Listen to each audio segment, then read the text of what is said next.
Тапшыруыбызны агробизнес сәхифәсе белән дәвам итәбез. Сәхифәдә авыл хезмәтчәннәре. Алар җитештергән продукция гомумән республикабызны азык-төлек белән тәэмин итүчеләр турында сөйләрбез. Сүзне Динә Нәҗметдиновага бирәм. Хәерле иртә. Эфирда агробизнес сәхифәсе. Урып җыю эшләренең барышы турында Татарстан Республикасы хөкүмәт йортында узган киңәшмәдә Татарстан Республикасы премьер-министры урынбасары, авыл хуҗалыгы һәм азык-төлек министры Марат Жаббаров сөйләде. Киңәшмәне Татарстан Республикасы президенты Рөстәм Миңнеханов үткәрде. Республикада көнбагыш һәм ашлык кукурузын җыю финалына якынлаша. Урып җыю эшләрен түбән температура булса да башкарырга ярый. Ләкин бәрәңге, яшелчә һәм шикәр чигендерен җыю өчен һава шартлары аеруча яхшы булырга тиеш. В целом валовый сбор картофеля составил 121 тысяча тонн с урожайностью 276,8 центнеров с гектара, овощей 45 тысяч тонн с урожайностью 185,7 центнеров с гектара. За прошедшие 2 недели в среднем по республике выпало 26 миллиметров осадков. Несмотря на неблагоприятные погодные условия, их уборка продолжалась. За этот период убрано 480 гектар картофеля, 429 гектаров овощей. Работы проводились в основном в ночное время при минусовых температурах. Согласно оперативной информации, картофель еще не выкопан на площади 187 гектаров, овощи не убраны с площади 68 гектаров. Татарстанның агробизнес кадрларын яңадан әзерләү институтында машиналарны техник эксплуатациялау программасы буенча чираттагы укулар узды. Инженер-техник хезмәт белгечләренең чираттагы партиясы яңа белемнәр үзләштерде. Һөнәри һәм гамәли күнекмәләр алды. Имтиханнарны Татарстан Республикасы авыл хуҗалыгы һәм азык-төлек министрлыгы һәм Казан дәүләт аграр университеты вәкилләре кабул итте. Авыл хуҗалыгы машиналарының кулланыш үзенчәлекләрен белү, техник яктан камиллеген тәэмин итү белгечләрнең төп бурычы. Нәкъ шушы кадәр тагын да белемнәрен арттыру максатыннан 2 атна дәвамында махсус дәресләр үзләштерелде. Укыту программасы тулаем 252 сәгатькә исәпләнгән.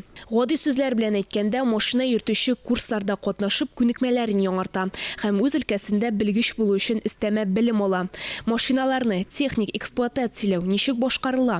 Техник сервис үсешенең төп нигезләмәләре нинди? Авыл хуҗалыгында машиналар ничек файдаланыла? Бу һәм башка нечкәлекләрне әлеге өлкәнең тәҗрибәле галимнәре аңлатты. Йомгаклау аттестациясе эшендә Татарстан Республикасы авыл хуҗалыгы һәм азык-төлек министры урынбасары Рафаэль Фәттахов катнашты. Ул тыңлаучыларның әзерлеген югары бәяләде. Мы хотим, чтобы эта техника больше прослужила. И это, по этому хранению, даже кто в этом году будет какие-то замечания попадать, вплоть до лишения вылечить субсидий на год. Укырга килүчеләр алдында институт ректоры Николай Титов чыгыш ясады. Лаборатор гамәли дәресләрдән соң укучылар имтиханнарын уңышлы тапшырдылар.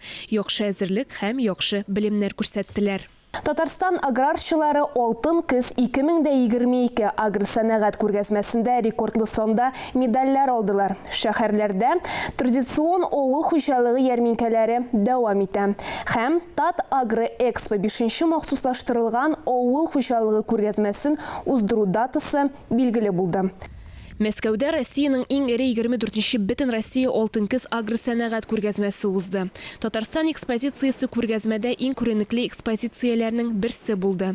Катнашучылар арасында Татарстанның мелиорация предприятиеләре, авыл хуҗалыгы кооперативлары, крестьян-фермер хуҗалыклары, инвесторлар, Татарстанның тормышка ашырылган проектлары, фәнни эшләнмәләре һәм гамәли казанышлары, Россия Федерациясе авыл хуҗалыгы министрлыгының иң югары бүләкләре белән билгеләнде. Татарстан экспозициясе Россия хөкүмәте рәисе Михаил Мишустин, Татарстан президенты Рөстәм Миңнеханов, Россия авыл хуҗалыгы министрлыгы башлыгы Дмитрий Патрушев карады. Республика шәһәрләрендә традицион авыл хуҗалыгы ярминкәләре дәвам итә. Казанда алар 14 мәйданчыкта уза. Шәһәр халкы яшелчә, шикәр кымы, он, ит, балык, сөт сатып ала. 8 ярминкә йомгаклары буенча 820 миллион сумлык авыл хуҗалыгы продукциясе сатылган. Ярминкәләр уздыру өчен 8260 автотранспорт берәмлеге шәлеп ителде. Традицион авыл хуҗалыгы ярминкәләре 24 декабрьгә кадәр дәвам итәчәк. Келесі елінің 20-21 февралында Qozan Экспода Тат Агро Экспо қозанышларының 5-ші махсуслаштырылған ауыл хошалығы күргәзмәсен үткәрү планлаштырыла.